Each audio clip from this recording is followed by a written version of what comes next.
Quand je m'engage dans quelque chose et l'objectif que je veux, je fais tout pour y arriver. J'ai pas eu cette médaille à Tokyo, je veux cette médaille à Paris.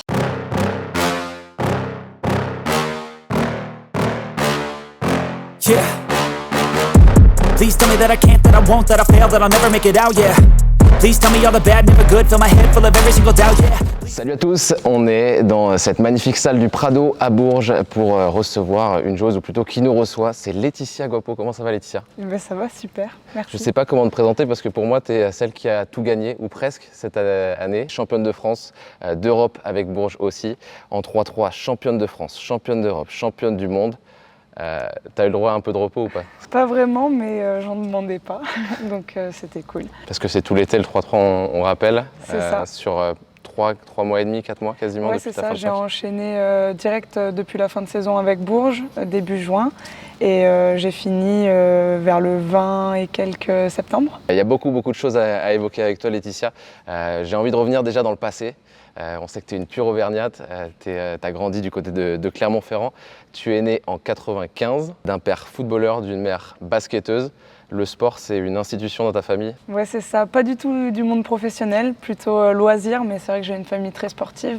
Je le dis toujours, mes grands-parents, ils ont 77 ans et 75 ans et ils font encore 3 fois par semaine du vélo. J'ai lu une anecdote, apparemment, dès le CP, tu voulais battre tout le monde en sport. C'est vrai, à l'école primaire déjà? Ouais, en sport, ouais, mais c'était surtout à la course à pied. J'adorais courir, donc il fallait que je gagne tous les crosses de l'école et du collège. C'était avec ton père? Ouais. Tu courais, c'est ça? Ouais, je courais avec mon père. Il a fait beaucoup de cross, beaucoup de 10 km, beaucoup de 5 km et j'avoue qu'il m'a jamais laissé gagner. Donc voilà, j'essayais de le battre. Mais j'ai toujours couru depuis toute petite. Et comment tu fais le transfert entre la course à pied et le basket? Ok, tu cours dans le basket, mais c'est quand même, tu rentres dans un gymnase. Comment tu es rentré dans ce cadre-là? Mais du coup, dans mon village, il n'y avait pas non plus une tonne de sport. Ma mère faisait du basket du coup et mon père du foot, donc je me suis orientée un peu vers le basket avec mes copines d'enfance. Tu as commencé dans le club de ton village, c'est ça? Oui. Qui est très proche de Clermont-Ferrand, Ouais, en Roche-Blanche? À la Roche-Blanche, Ouais. au sud de Clermont-Ferrand. Et comment tu intègres le stade clermontois? Tu évolues au fur et à mesure, on te repère? C'est ça, on fait des petites sélections au niveau départemental d'abord. C'est vrai que je mettais une tête à tout le monde et je courais un peu plus vite que tout le monde. T'étais déjà très grande? J'étais grande, ouais, Okay. pas très grande, mais j'étais plus grande que tout le monde quand même. J'avais pas du tout de shoot. C'est vrai que dans mon petit village au début, on n'était pas trop sur la technique. Okay. Mais voilà, je pense que je faisais un peu la différence par rapport à mes aptitudes physiques. Et du coup, voilà, j'ai été sélectionnée pour faire les départementaux au début et après régionaux. J'ai intégré le Krebs de Vichy. Tous les Auvergnats le savent, Vichy c'est vraiment là où il faut être quand tu es un jeune sportif. C'est ça, avec Isabelle Fidjakowski à l'époque qui nous entraînait. Donc ouais, c'était une référence et c'était un peu le but et un objectif. Ouais. C'est incroyable quand tu arrives, donc c'est une ancienne joueuse qui est d'ailleurs à l'époque encore la meilleure marqueuse de l'histoire de l'équipe de France. Ouais. C'est incroyable cette personnalité qui t'entraîne. Tu t'en rendais compte à l'époque déjà ou pas? Alors pas du tout, surtout qu'à la base je devais pas du tout aller au Krebs, en fait j'avais été prise, mais je suis hyper famille, mon père il me disait bon t'y vas et ma mère elle disait oh bon tu peux rester à la maison parce que qui dit Krebs de Vichy dit presque à 1 heure de chez moi, donc il fallait que je sois interne et du coup Isabelle elle est venue et elle a dit à mes parents non il faut que Laetitia elle vienne au Krebs quand même, ça serait bien qu'elle s'entraîne plus qu'une seule fois par semaine et c'est comme ça que j'ai été au Krebs et au Stade Clermontois. Et t'avais quel âge à ce moment-là? Parce qu'elle avait déjà vu quelque chose en toi. J'avais 12 ans, du coup comme je suis née en fin d'année, j'avais 12 ans. Elle avait déjà le sens du sacrifice. Donc tu t'entraînes à Vichy, mais en même temps, tu as une entraîneuse qui t'emmène voir des matchs ici même à Bourges. Est-ce que tu as des souvenirs dans cette salle de toi petite qui va voir des matchs? Oui, ouais. Ici. Alors on était tout le temps dans les tribunes là-haut. Ok. Je m'en rappelle dans le virage.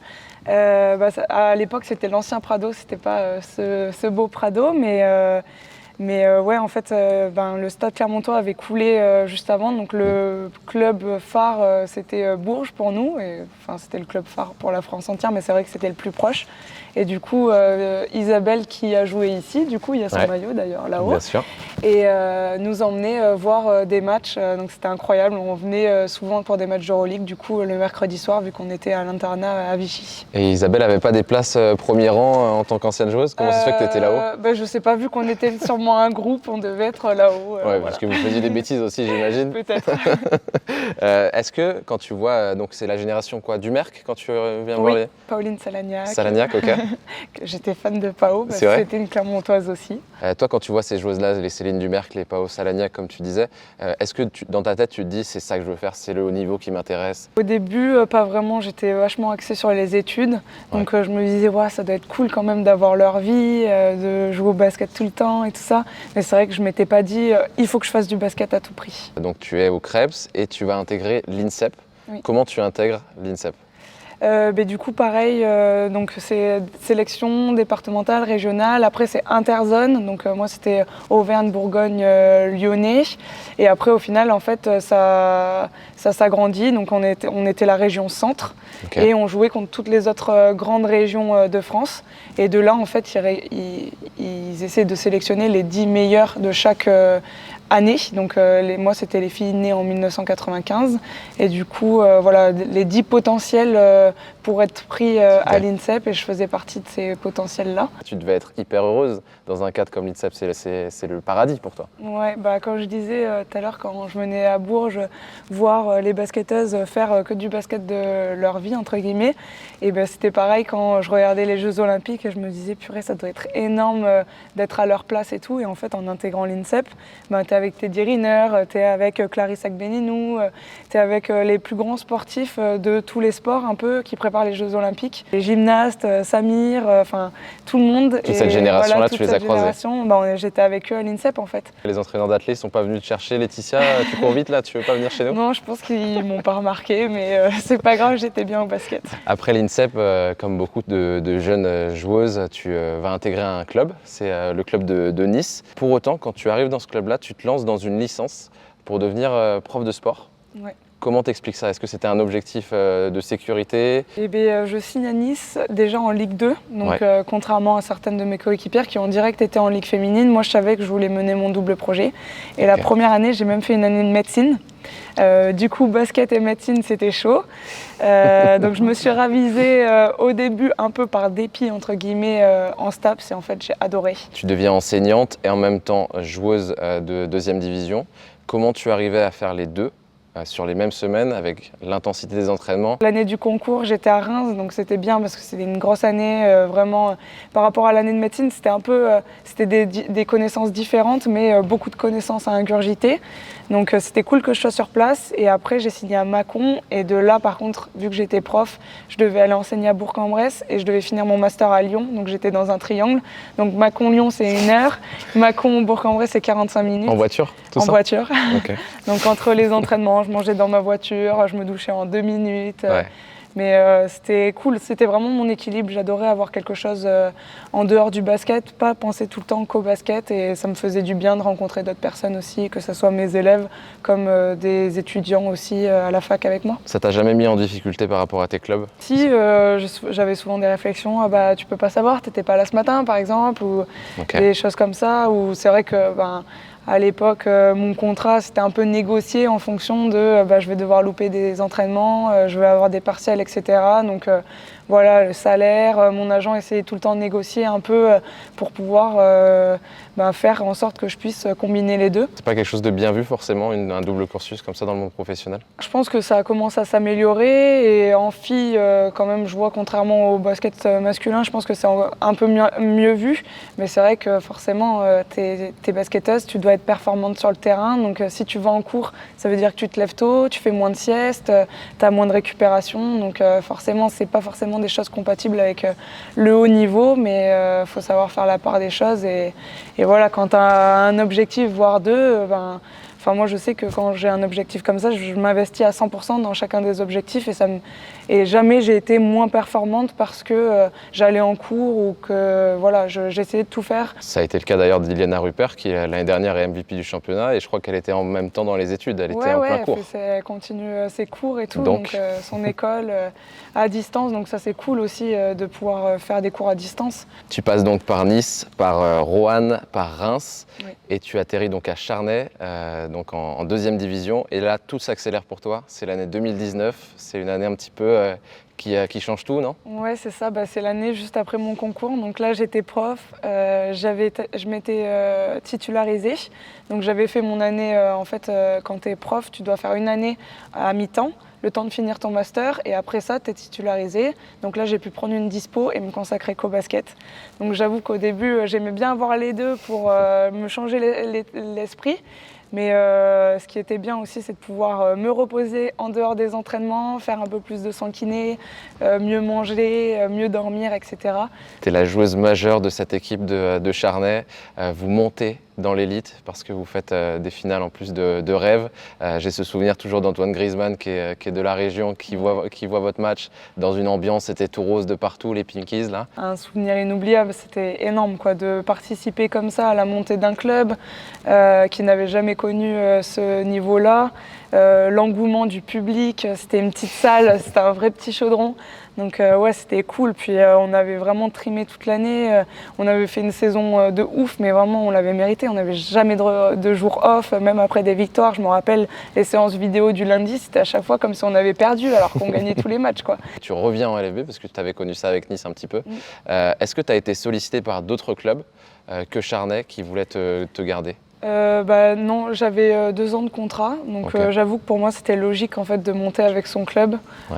Voilà, j'avais dit à mon agent que j'étais sur Charnay et voilà, c'était ouf de vivre cette expérience et de monter en ligue avec son club. Tu fais un excellent début de saison. J'ai regardé tes stats, je les ai revérifiés, 12,5 points de moyenne sur cette saison qui va d'un seul coup s'arrêter. On est sur une année où le Covid arrive au mois de février et tout s'arrête pour toutes les équipes professionnelles. Comment toi tu as vécu ce moment-là? En fait, je préparais les Jeux avec le 3-3. Ah oui, c'est ça. J'avais fait l'été 2019, on avait fait vachement de tournois pour pouvoir se qualifier. Justement, on avait appris qu'on ne se qualifiait pas d'office pour les Jeux, qu'on devait passer par un tournoi qualificatif olympique, un TQO. Du coup, j'avoue que j'étais centrée sur ça. Donc, février-mars, pendant le confinement, pour moi, en fait, il y avait quand même le TQO et il fallait que je me prépare. T'étais dans le 3-3 en fait, voilà, t'as pu te mettre dans la sécurité. Et je réalisais pas trop. Pour moi, on pouvait quand même être rappelé au 5-5 ou pas. Tu rejoueras plus jamais avec Charnay en fait. Après ce moment-là, c'est quand même quelque chose. Comment t'es arrivé à Bourges? Comment se sont faits les contacts dans une situation aussi particulière? J'ai eu de la chance parce que j'ai signé avant le confinement. Okay. Donc j'avais signé assez tôt avec Bourges, donc c'est vrai que ça m'a permis d'être assez sereine pour l'année d'après. Dans le club le plus prestigieux, celui que tu avais visité quand tu étais petite, tu avais imaginé le vivre ça? Non. Dès ta deuxième saison en LFB, même pas deuxième, ta saison et demie? Quand j'ai su que j'avais Bourges qui me contactait, je n'y avais même pas à réfléchir, c'était oui direct, quoi. Qu'est-ce qui, pour toi, t'a marqué dans les expériences précédentes que tu avais vécues, les différences principales entre ce que tu as vécu et là, ce que tu vis aujourd'hui à Bourges? C'est vrai que quand tu viens à Bourges, c'est pour faire des titres, quoi. Ouais. Tu sais qu'il faut être performante, tu sais que tout est mis en œuvre pour toi, pour que tu performes. On voit l'outil de travail. C'est incroyable quoi, cette salle, franchement pour moi c'est la plus belle de France. Les vestiaires avec tout ce qui est mis en place pour la récupération, donc il y a jacuzzi, sauna, on a une kiné à temps plein. Moi qui avais le temps de jamais faire de soins kiné ou de récup, même pas le temps pour m'étirer après les entraînements, là c'est sûr qu'on a tout sur place. J'en ai jamais assez, j'ai tout le temps besoin de faire des choses, je suis un peu une pile et c'est vrai que je suis tout le temps en salle de muscu avant l'entraînement. Tu peux que performer en fait avec ces conditions-là, donc c'est incroyable. Par contre, tu disais, quand tu arrives ici, on parle de titres et l'ambition c'est de gagner des titres. Ta première saison, vous ne gagnez aucun titre au final. Pas de championnat, pas de Coupe de France. Le club, comment il l'a vécu ça? Comment il s'est remobilisé l'été? Ça a un petit peu bardé dans les couloirs? Alors non, ça n'a pas bardé parce qu'on fait quand même une très belle saison. Je crois qu'on fait 19 victoires de suite en championnat, ou 20 victoires, je ne sais plus. Mais voilà, c'est incroyable, on n'a presque perdu aucun match et au final on perd sur des playoffs qui étaient assez particuliers avec le Covid aussi. Ça nous a permis de prendre du recul aussi, d'apprendre, de prendre de l'expérience pour peut-être mieux rebondir. Vous êtes bien remobilisé, comme tu disais, vous faites le doublé, vous faites 20 victoires, 2 défaites. Donc cette victoire aussi ici à domicile en Eurocup. Vous gagnez donc 2 trophées, vous êtes en finale de la Coupe de France, c'est une saison pleine. Est-ce que par moment vous vous disiez on est imbattable? Pas du tout. Non. On se remet tout le temps en question, on travaille, on essaie de développer, on travaille avec un prépa mental aussi. pour la cohésion d'équipe, etc. Enfin, rien n'est jamais acquis et en fait, tout peut arriver, quoi. C'est quoi ton meilleur souvenir là? Parce qu'il y a les trophées là qui sont juste là, il y a 2 coupes que vous avez gagnées brillamment.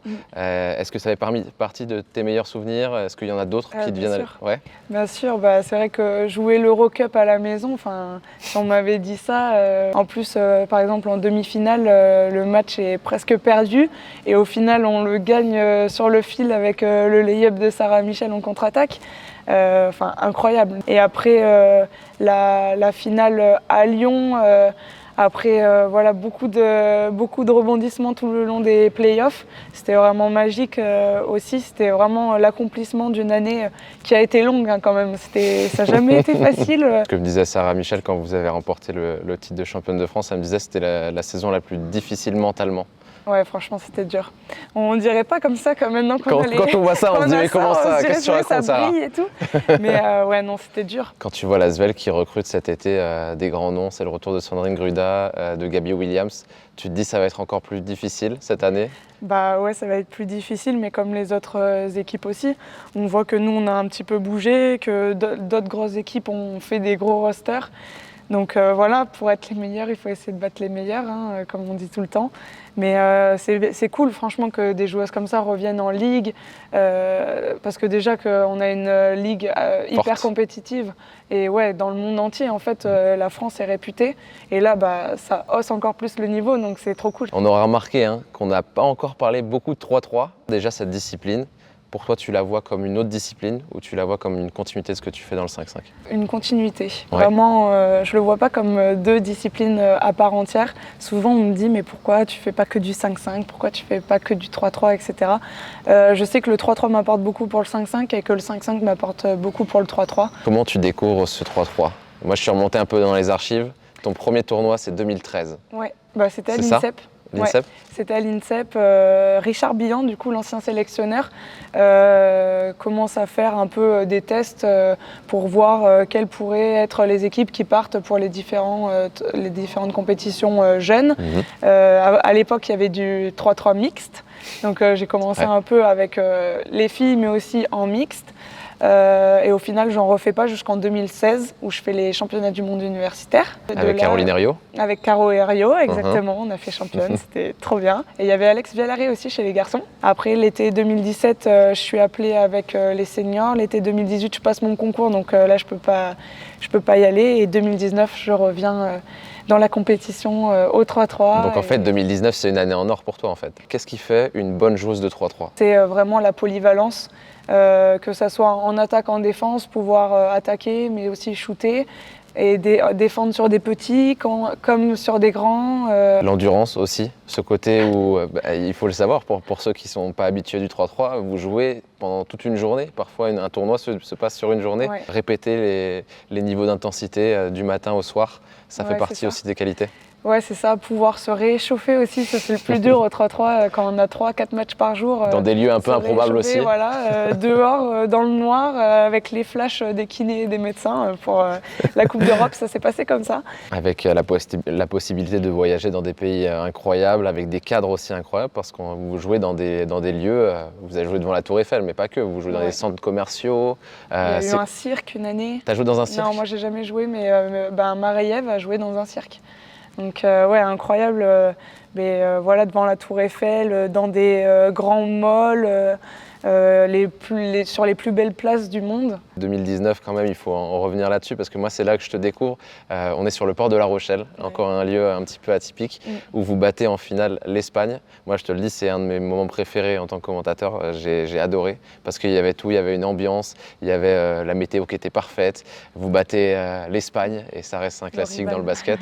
Raconte-moi ces premières émotions que tu vis avec l'équipe de France, avec Minia, avec Marie-Ève et avec Anna. C'est vrai, sur le port de La Rochelle, il y avait beaucoup d'engouement. C'est une ville sportive, mais c'est vrai qu'ils ne connaissaient pas le 3-3. Et en fait, le fait que ça soit situé là, les gens s'arrêtaient et venaient regarder. Donc il y avait une ambiance de folie. Et puis voilà, contre l'Espagne, en plus pour moi, c'est vrai que ça me touche. Mon père est espagnol, ma mère est française. Donc c'est vrai que... Ça te touche, mais tu as quand même mis le panier de la gagne. Nouvelle possession pour la France. Minia Touré pour Guapo. Guapo le speed for the win! It's over! Ouais, j'ai choisi la France de toute façon. Mais ouais, c'est vrai que c'est nos principales rivales aussi. Donc c'est vrai que depuis toujours et encore là jusqu'à ce championnat d'Europe-là, on sait que c'est toujours des gros matchs contre l'Espagne. Le panier de la victoire contre l'Espagne du côté de La Rochelle et vous êtes dans la foulée championne d'Europe en finale contre l'Espagne. Toi, quand tu as intégré cette équipe de France en 2019, à 1 an des Jeux, tu y penses forcément? En fait, au début, pas du tout. Quand Non. on m'a dit que j'étais prise pour...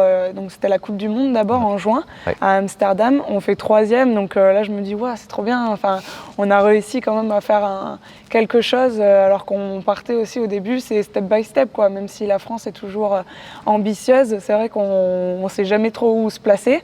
Et en fait, c'était la continuité d'un cycle pour Marie-Ève, Minia et Anna. Et moi, c'était m'intégrer dans cette nouvelle équipe. Et au final, en fait, on a enchaîné tout l'été plein de tournois jusqu'au championnat d'Europe où on gagne.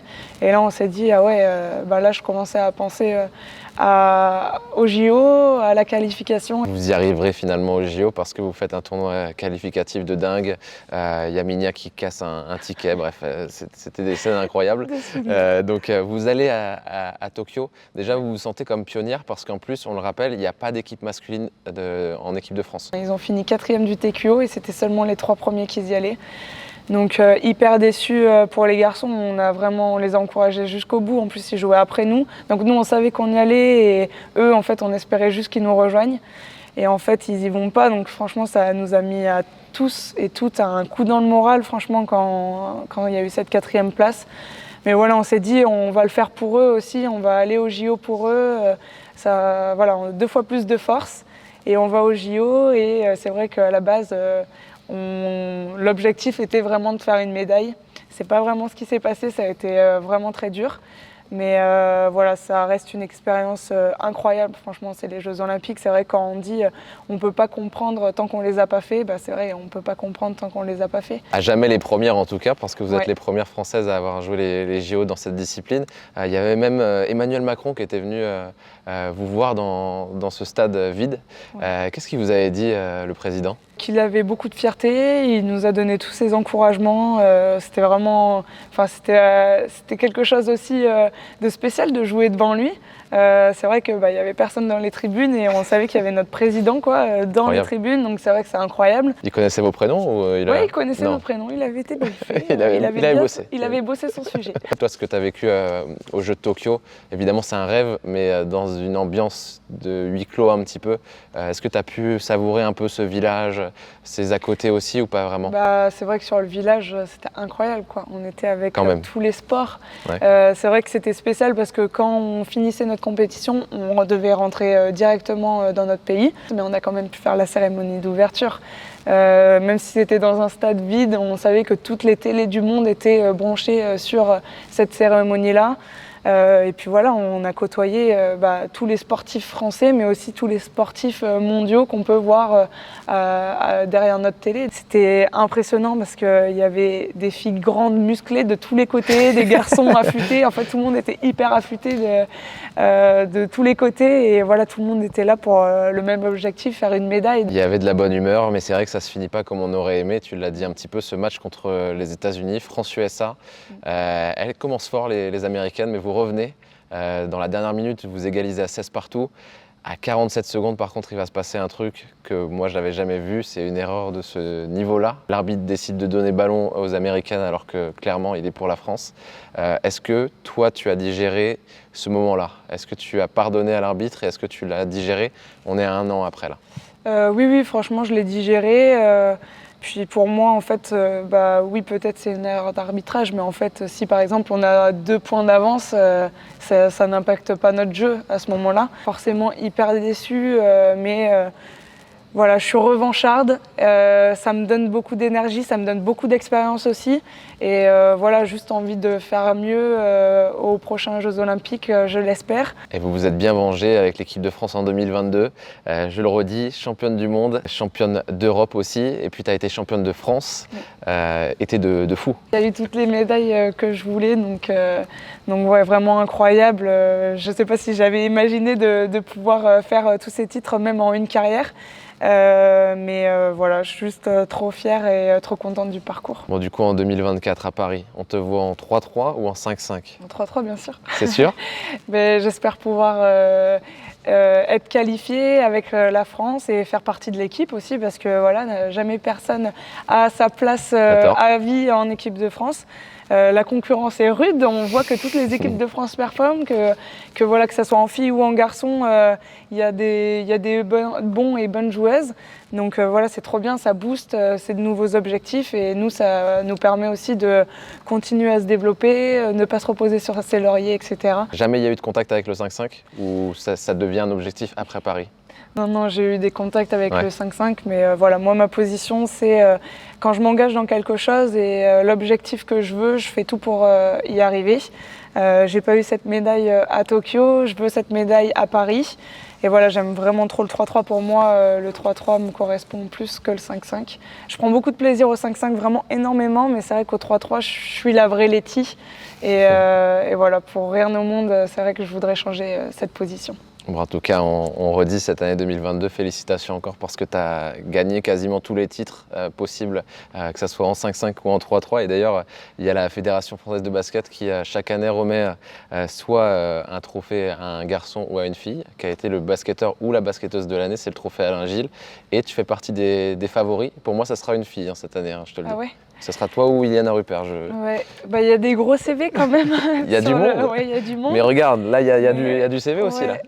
Ouais, c'est vrai. Bah oui, il y a Ili aussi qui a fait, qui a participé à 2 de ses titres. En plus, elle gagne le championnat de WNBA, donc c'est une concurrente assez féroce. Mais déjà pouvoir avoir mon nom parmi tous les autres noms qui sont cités pour ce trophée, c'est déjà incroyable pour moi. Donc après, si je peux l'avoir, ça serait cool, ça viendrait clôturer un peu cette saison 2022 et récompenser un peu tout le parcours réalisé, donc j'en serais très fière. Tu succéderais potentiellement à Céline Dumerc, c'est la dernière femme en 2017. Okay. On va finir cette interview avec la question des abonnés, les questions des abonnés. Okay. Il y a plein de gens qui t'ont posé des questions, tu réponds du tac au tac. On commence avec QR Prod qui te demande comment retrouver et garder de la motivation après avoir tout gagné. Eh bien justement, j'ai pas tout gagné. Il y a la médaille à Paris 2024 qui me fait de l'œil, donc voilà. Fournier Elouane qui te demande est-ce que tu as déjà joué contre une star mondiale de basket? Oui, déjà je joue et je m'entraîne avec des stars mondiales tous les jours, donc j'en aurais une tonne à citer. Mais même en 3-3 à Kelsey Plum l'année dernière. Voilà, toutes les filles des States, mais aussi d'autres pays, quoi. Ta meilleure pote en LFB et à Bourges? Me demande Irène. Ma meilleure pote en LFB et à Bourges, c'est toutes mes coéquipières. Elle veut pas faire de jalouse? Non, moi je veux pas faire de jalouse. Je pense en LFB à Marie-Ève, à Caro, à Hortense maintenant, à Myriam. C'est vrai que le 3-3 renforce, c'est vraiment une grande famille. Qui a été ta plus grande inspiration, me demande Isabelle? Pour moi, c'est mes parents, pour différentes choses. Pour différentes choses. Mon père, il travaillait jour et nuit. Il arrive en France, ils étaient 10 enfants, pas trop d'argent. Et pourtant, ils se sont tous démerdés comme ils pouvaient. Du coup, voilà mon père pour ça. Et ma mère pour la femme forte qu'elle est, tout le temps persévérante, hyper motivée et hyper tenace. Si la FFBB crée une équipe féminine 3-3 professionnelle, ça t'intéresserait? Et serais-tu prête à abandonner le 5-5 pour le 3-3? Ouais. Oui. Ouais, ça m'intéresserait vraiment. Si je peux mettre toutes les chances de mon côté, par exemple si c'est l'année 2024 pour préparer au mieux les Jeux, je le ferai avec plaisir. C'est vrai qu'on voit, par exemple aux Jeux Olympiques de Tokyo, on a vu que même la Mongolie, que des fois on gagnait 22-2 en poule pendant des Women's Series, au final on a gagné 21-18 je crois au JO. Enfin voilà, toutes les équipes se préparent à fond et je pense que vraiment pour performer il faut pratiquer. Donc on voit on n'est pas du tout la même équipe fin de l'été qu'au début de l'été. Comment vit-on au quotidien avec 5 poumons? Te demande Soto Uniforme. Ben, je rentre plus dans ces maillots du coup. Je rigole. Non, comment on vit? Juste, j'ai besoin de beaucoup me dépenser. Ça t'aide à aller faire du marathon à côté. Voilà, c'est ça, je suis comme ma chienne, on a besoin de se dépenser et d'avoir beaucoup d'énergie, donc voilà. Ton plus beau titre à part championne du monde, Douja 11. Voilà, ils sont là, Les deux. cette saison, enfin la saison 2022 en général. Que penses-tu de Basketland? Et c'est une rivalité avec Bourges, on les a joués je crois 7 ou 8 fois la saison dernière. J'adore le Sud-Ouest, j'adore l'ambiance qui s'y dégage. Mon copain vient du Sud-Ouest justement, mais voilà. Bisous à Franck.